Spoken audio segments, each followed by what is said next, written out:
Kirsten McLaughlin, Public Affairs Manager for Cox Communications, and this is Community Connection.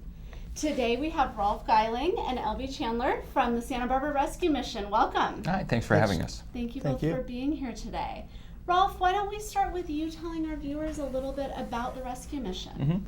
Well, the Rescue Mission provides lifeline services to people who are struggling in our community. We do that two ways, really, primarily. We have emergency meals and shelter every night, 365 nights a year, to people who otherwise wouldn't eat or sleep or have a safe place to sleep. But what we spend the crux of our resources on is actually drug and alcohol recovery, both long-term for about 69 clients, and we have 69 beds for that. And then also we have an outpatient program for people who are struggling with addictions, because we found with our population that's one of the primary causes why people are on the margins.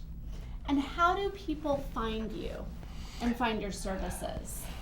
Well, generally it's known. People looking either through law enforcement a lot of times will direct people. People who need to get to safety will be directed to us. Also just people throughout the recovery community in Santa Barbara or treatment courts or that kind of thing.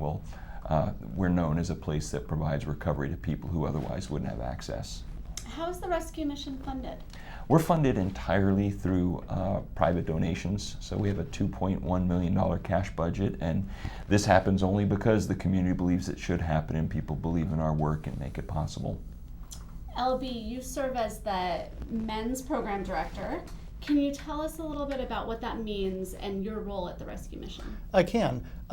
Many people in Santa Barbara don't know that the Rescue Mission has, as Rolf said, two treatment centers, one for men and one for women. And so I oversee a 45-bed state-licensed residential treatment facility. And basically it is a year-long structured environment where men are coming in from the community.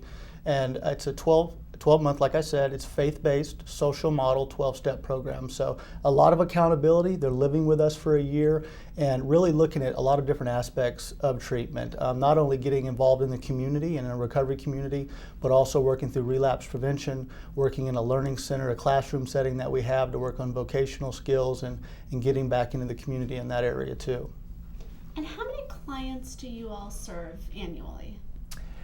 Unique individuals, it's upwards of 1,800, maybe even 2,000 between all our programs. On a given night, we'll have 200 people under our roof in all our programs. Probably about 120 are shelter guests, and then 70 in the recovery program between men and women, and 30 in our extended sober living facility. And what is some of the biggest benefits of having an organization like the Rescue Mission to a community like ours? Oftentimes, I think especially in residential programs in any place, is the majority of the people who are looking for services for substance abuse treatment don't have the resources to be in a place where they can have a safe environment and really a quality treatment experience to be able to recover. And the Santa Barbara Rescue Mission offers that. We're able to bring people into our facility for extended periods of time and give them the ability to let go of some of the financial strain, some of the relationship and family dynamic strain, and truly focus on themselves. So I think it really does come down to being able to have the resources to help people who are often in need and don't have the ability to get those needs met. And in addition to that, I mean, 80% of the people in county jail are there because of drug-related reasons. And so as we've worked with the district attorney and the sheriff's department, we just realized that that's a huge amount of community resources going into a lot of times people recirculating through the system. And so one of the things we need to provide as a community is a way that leads people out of that. So how can the community get more involved with the Santa Barbara Rescue Mission? Well, obviously as I mentioned, we exist entirely because people in the community believe in us, and we have monthly information sessions where people can come called 60 Minutes at the Mission, which if people go to our website or call us, we can make arrangements for that. During the holiday seasons, we have different food drives, or obviously people support the Rescue Mission with their financial donations throughout the year, and obviously by contacting our website, there's means to do that. And do you all have a volunteer program?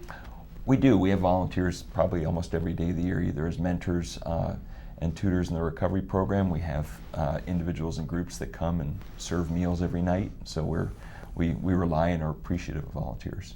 That's great. So as we wrap up in our final minute or so, any final thoughts that you'd like to share with our viewers?